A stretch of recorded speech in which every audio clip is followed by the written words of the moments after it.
Nanga umuntu ushyira kuri stress mu buzima bwanjye kabisa. Stress nifite zirahagije, anabatazezi bazaperereze barebe ndi umuntu wuzuye stress. Kugira ngo rero umbwire buri gitondo buri nimugoroba waraye waramutse ndagukunda, subiramo uvuge ngo ndagukunda, ibyo bintu ntabwo ngiye nshobora kabisa. Gusubiramo bikaba nk'isengesho ntabwo ndagukunda. Ngo ya ngo ngere ubivuge ibyo. Cyangwa mutabimenye. Niko kagofi. Ufite imyaka ingahe? 24 hours.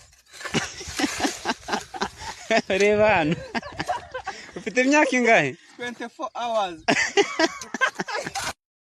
Buri kanyagira ndi mu gikuku. Yoba. None navuye mu gikuku naje mu mujyi.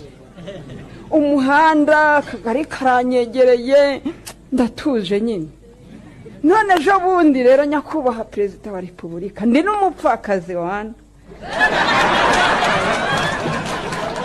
abana batandatu.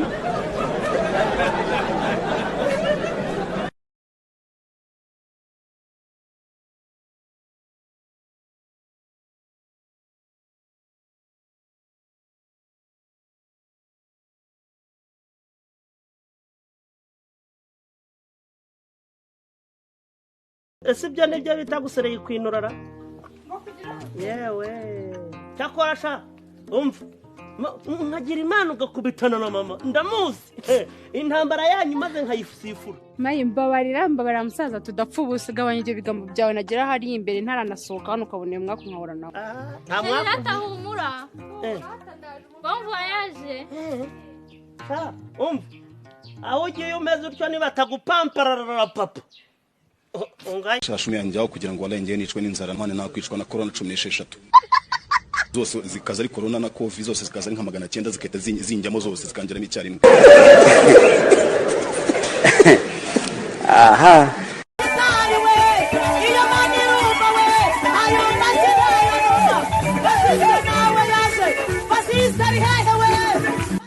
Nguwo arimo hacomoka we Batista nguwo yaje.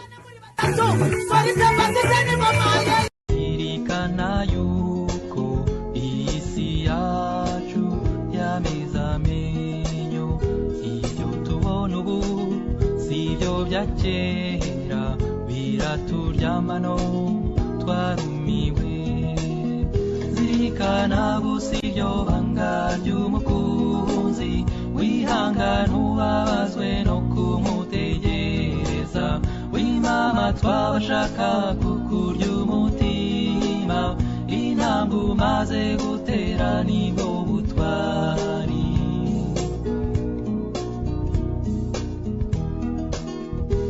Ibyo hanze aha biri kuzamba nta mahoro ariho isi. Uko Petero abwira Yesu atariko rero mwami ahora akabije.